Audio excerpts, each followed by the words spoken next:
Você provavelmente cresceu acreditando que o universo começou com uma explosão colossal há cerca de 13,8 bilhões de anos.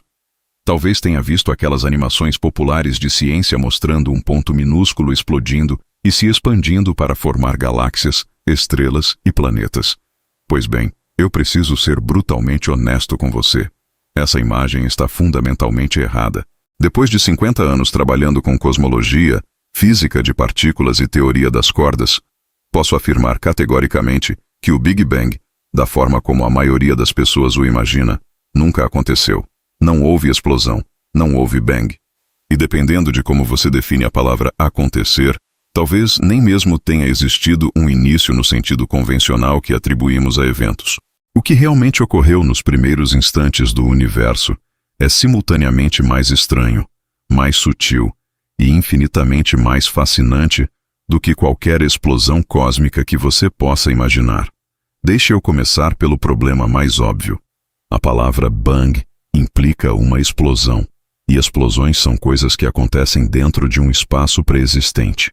Quando você detona dinamite, a explosão se propaga através do ar que já estava lá. Quando uma estrela se torna supernova, ela explode para dentro do vácuo do espaço que a circunda. Mas o Big Bang não foi nada disso. O próprio espaço é que estava se expandindo. E essa é uma diferença absolutamente crucial que a maioria das pessoas não consegue apreender adequadamente. Não havia um espaço vazio esperando para ser preenchido pela matéria e energia do universo nascente. O espaço em si, o próprio tecido da realidade espacial, estava crescendo, esticando, inflando. Cada ponto do universo estava se afastando de cada outro ponto, não porque estivessem se movendo através do espaço, mas porque o espaço entre eles estava aumentando. Imagine a superfície de um balão sendo inflado. Os pontos desenhados na superfície se afastam uns dos outros não porque estejam deslizando pela borracha, mas porque a própria borracha está se expandindo. Agora pegue essa analogia e adicione mais uma dimensão, e você terá uma vaga noção do que realmente estava acontecendo. A relatividade geral de Einstein, formulada em 1915, nos deu as ferramentas matemáticas para entender esse processo. As equações de Einstein relacionam a curvatura do espaço-tempo com a distribuição de matéria e energia. Quando Alexander Friedman e Georges Lemaitre aplicaram essas equações ao universo como um todo nas décadas de 1920 e 1930, descobriram algo perturbador. O universo não podia ser estático. Ele tinha que estar se expandindo ou se contraindo. Einstein inicialmente detestou essa ideia e até introduziu a constante cosmológica para forçar o universo a permanecer estático, algo que ele mais tarde chamaria de seu maior erro. Mas os dados observacionais de Edwin Hubble, em 1929, confirmaram inequivocamente que galáxias distantes estavam se afastando de nós, e quanto mais distantes, mais rápido se afastavam. Isso não significava que estávamos no centro de uma explosão. Significa que de qualquer galáxia que você observar o universo, você verá todas as outras galáxias se afastando de você. É uma propriedade da expansão do espaço em si, não um movimento através do espaço. Agora, se você pegar essa expansão e a reverter no tempo, você inevitavelmente chega a um ponto onde toda a matéria e energia do universo observável estava comprimida em um volume infinitesimalmente pequeno. E aqui chegamos ao verdadeiro problema que ninguém gosta de admitir abertamente. As equações de Einstein param de funcionar nesse ponto. Elas preveem densidades infinitas, temperaturas infinitas, curvaturas infinitas do espaço-tempo. Os físicos chamam isso de singularidade, que é uma palavra elegante para dizer: nossas equações explodem e não fazem mais sentido. Quando suas equações dão infinito como resposta, o que elas realmente estão dizendo é: você chegou no limite do que eu posso descrever. Precisa de uma teoria melhor. É como tentar dividir por zero na aritmética. O resultado não é um número real. É uma indicação de que você fez uma pergunta mal formulada. Então, o que realmente sabemos sobre os primeiros instantes do universo? Sabemos com razoável confiança o que aconteceu a partir de aproximadamente 1 segundo após o início da expansão. Nesse ponto, a temperatura do universo era cerca de 10 bilhões de graus Kelvin. quente o suficiente para que até mesmo prótons e nêutrons não pudessem existir de forma estável. O universo era uma sopa densa de quarks, gluons, elétrons, neutrinos e fótons, todos colidindo uns com os outros em velocidades relativísticas. Sabemos disso não por especulação, mas porque podemos recriar essas condições em aceleradores de partículas, como o Large Hadron Collider, no CERN. Conseguimos reproduzir brevemente plasmas de quarks e gluons que existiram no universo primordial, e eles se comportam exatamente como nossas teorias prevêem. Conforme o universo se expandia e esfriava, a física mudava drasticamente. Aos 3 minutos após o início, a temperatura havia caído para cerca de 1 bilhão de graus, fria o suficiente para que prótons e nêutrons pudessem se combinar para formar os primeiros núcleos atômicos leves, principalmente hidrogênio e hélio, com traços de lítio e berílio. Esse processo, chamado nucleossíntese primordial, é uma das previsões mais bem testadas da cosmologia moderna. As abundâncias relativas desses elementos leves que observamos no universo correspondem com precisão extraordinária às previsões baseadas na expansão e resfriamento de um universo quente e denso. Isso não é coincidência, é confirmação empírica sólida. Mas ainda estamos falando de um universo opaco nesse ponto. Os fótons não podiam viajar livremente porque estavam constantemente sendo absorvidos e reemitidos por elétrons livres. O universo era como o interior de uma estrela, totalmente opaco à luz.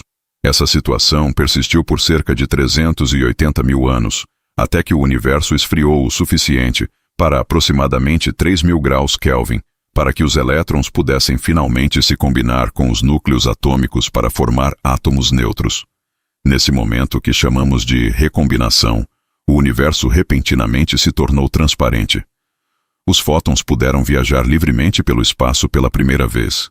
E esses fótons, esticados pela expansão do universo ao longo de bilhões de anos, são exatamente o que detectamos hoje como a radiação cósmica de fundo em micro-ondas. Aqui está outro equívoco comum que preciso corrigir. A radiação cósmica de fundo não é o eco da explosão do Big Bang. Esse é o jargão que aparece em documentários sensacionalistas, mas é tecnicamente impreciso. A radiação cósmica de fundo é a primeira luz que conseguiu viajar livremente pelo universo. A luz emitida quando o universo tinha 380 mil anos de idade. É como se tivéssemos uma parede opaca bloqueando nossa visão de tudo o que veio antes. Podemos inferir o que aconteceu antes dessa parede através da física, mas não podemos ver diretamente. A radiação cósmica de fundo é a imagem mais antiga que temos do universo, mas não é uma imagem do momento inicial em si. Agora vamos voltar ainda mais no tempo, para os primeiros momentos após o início da expansão. Entre aproximadamente 10 elevado a menos 36 segundos e 10 elevado a menos 32 segundos após o tempo zero, algo verdadeiramente bizarro aconteceu, a inflação cósmica. Durante essa fração infinitesimal de segundo, o universo expandiu por um fator de pelo menos 10 elevado a 26. Para colocar isso em perspectiva, se você pegasse algo do tamanho de um próton e o expandisse por esse fator, ele seria maior que nossa galáxia inteira. Essa expansão exponencial e absurdamente rápida resolveu vários problemas cruciais na cosmologia, incluindo por que o universo é tão uniforme em larga escala e por que é tão plano geometricamente. A inflação foi proposta por Alan Guth no início dos anos 1980, e desde então se tornou parte do modelo cosmológico padrão, embora ainda existam debates acalorados sobre os detalhes precisos de como funcionou. O mecanismo por trás da inflação envolve um campo hipotético chamado inflaton, que teria dominado a energia do universo durante esse período brevíssimo. Quando o inflaton decaiu, sua energia foi convertida nas partículas e radiação que compõem o universo quente e denso que já descrevi. Mas aqui está o ponto crucial. Mesmo a inflação não nos leva até a singularidade inicial. A inflação começa depois de algum tempo zero mal definido. E o que aconteceu antes da inflação, ou no próprio momento zero, permanece profundamente misterioso. As temperaturas envolvidas nesses primeiros instantes são absolutamente inimagináveis. Na chamada Era de Planck, antes de 10 elevado a menos 43 segundos, a temperatura teria sido 10 elevado a 32 graus Kelvin. Para comparação, o centro do Sol é meros 15 milhões de graus. O centro de uma bomba de hidrogênio explodindo é talvez 100 milhões de graus. Mesmo no Large Hadron Collider, as colisões mais energéticas produzem temperaturas de apenas alguns trilhões de graus. Mas 10 elevado a 32 graus é um número tão absurdamente grande que nossa linguagem mal consegue descrevê-lo adequadamente. Nessas temperaturas, todas as forças da natureza que conhecemos, eletromagnetismo, força nuclear fraca, força nuclear forte e talvez até gravidade, estariam unificadas em uma única força fundamental. Não temos uma teoria completa que descreva a física nessas condições. A relatividade geral e a mecânica quântica, nossas duas teorias mais fundamentais, entram em conflito direto nessa escala de energia. Isso nos leva a uma das questões mais profundas e perturbadoras da cosmologia. O que existia antes do Big Bang? Ou, mais precisamente, a própria pergunta faz sentido. Stephen Hawking e outros argumentaram que a questão pode ser sem sentido porque o tempo em si começou com o Big Bang. Perguntar o que veio antes seria como perguntar o que fica ao norte do Polo Norte. É uma questão gramaticalmente correta, mas fisicamente sem significado. Mas eu sou um pouco mais cauteloso com essa resposta. 50 anos de física me ensinaram que sempre que declaramos algo como fundamentalmente impossível de saber, acabamos descobrindo uma maneira criativa de contornar essa limitação. Pode ser que o tempo seja uma propriedade emergente, algo que surge de uma descrição mais fundamental da realidade, assim como a temperatura emerge do movimento molecular. Nesse caso, poderia haver uma estrutura mais profunda que dá origem tanto ao espaço quanto ao tempo. A teoria das cordas, na qual trabalhei durante décadas, oferece algumas possibilidades intrigantes. Em algumas formulações, o próprio Big Bang pode ser uma transição de fase, como água congelando em gelo, mas ocorrendo na estrutura fundamental do espaço-tempo. Outras ideias especulativas incluem cenários de universos cíclicos, onde nosso Big Bang foi precedido por uma fase de contração de um universo anterior, ou universos que brotam de buracos negros em outros universos, criando uma estrutura multiversal complexa. Mas devo ser honesto. Essas são especulações altamente teóricas. Não temos evidências empíricas sólidas para nenhuma delas ainda. São possibilidades matemáticas interessantes, mas ciência requer mais do que possibilidade matemática. Requer confirmação observacional ou experimental. Outro aspecto crucial que preciso abordar é a questão do centro do universo. Frequentemente as pessoas me perguntam onde o Big Bang aconteceu, qual é o ponto central da expansão. A resposta é, em todo lugar e em lugar nenhum. Cada ponto do universo é igualmente o centro da expansão. Quando dizemos que o universo estava comprimido em um ponto infinitesimal, não queremos dizer um ponto específico no espaço. Queremos dizer que o espaço inteiro, até onde se estende, possivelmente infinitamente longe, estava comprimido. Se o universo é infinito agora, ele sempre foi infinito, mesmo quando estava infinitamente mais denso. Isso é matematicamente consistente, embora intuitivamente perturbador. Um infinito multiplicado por zero pode dar qualquer coisa, incluindo outro infinito. Também precisamos falar sobre o que o universo está se expandindo para dentro. A resposta curta é nada. O universo não está se expandindo para dentro de algo pré-existente. O próprio espaço está crescendo. Não há um recipiente maior contendo nosso universo em expansão. Essa é provavelmente a ideia mais difícil de aceitar intuitivamente porque toda nossa experiência cotidiana envolve coisas se movendo através do espaço ou se expandindo para dentro de espaços maiores. Mas o universo como um todo não é uma coisa dentro do espaço. É o próprio espaço. Forçar essa ideia para dentro das categorias mentais da experiência cotidiana inevitavelmente leva a confusão e mal-entendidos. A descoberta da aceleração da expansão do universo em 1998, que rendeu o Prêmio Nobel de Física em 2011, adicionou outra camada de mistério. Não só o universo está se expandindo, mas essa expansão está acelerando. Algo que chamamos provisoriamente de energia escura está empurrando o espaço para se expandir cada vez mais rápido. Essa energia escura constitui cerca de 68% de toda a energia do universo, e não temos a menor ideia do que ela realmente é. Pode ser a energia do vácuo quântico, uma propriedade intrínseca do espaço vazio, ou pode ser algo completamente diferente. Isso deveria servir como lembrete de quanta humildade precisamos ter. Mesmo nossa compreensão do universo contemporâneo, para não falar de seus primeiros instantes, está repleta de lacunas profundas. Permitam-me agora abordar diretamente o problema da linguagem e das metáforas. O termo Big Bang foi cunhado por Fred Hoyle em 1949, ironicamente como uma crítica depreciativa à teoria que ele rejeitava. Hoyle era defensor da teoria do estado estacionário, que propunha que o universo sempre existiu em um estado mais ou menos constante. Ele usou o termo Big Bang de forma pejorativa, tentando ridicularizar a ideia de um início cósmico. Mas o nome pegou, apesar de ser profundamente enganoso. Se eu pudesse voltar no tempo e renomear esse evento, eu o chamaria de Grande Expansão, ou Início da Expansão, algo que capturasse mais precisamente o que realmente aconteceu. Mas estamos presos ao Big Bang agora, e o melhor que posso fazer é tentar corrigir os mal-entendidos que o termo inevitavelmente gera. Essa questão de nomenclatura não é trivial. As palavras que usamos moldam fundamentalmente como pensamos sobre os conceitos. Quando dizemos Big Bang, estamos implicitamente invocando toda uma série de associações mentais que simplesmente não se aplicam ao que realmente aconteceu. Uma explosão tem um centro, tem uma borda, tem uma onda de choque se propagando através de um meio. Nada disso se aplica à expansão do espaço. Uma explosão é algo violento e caótico.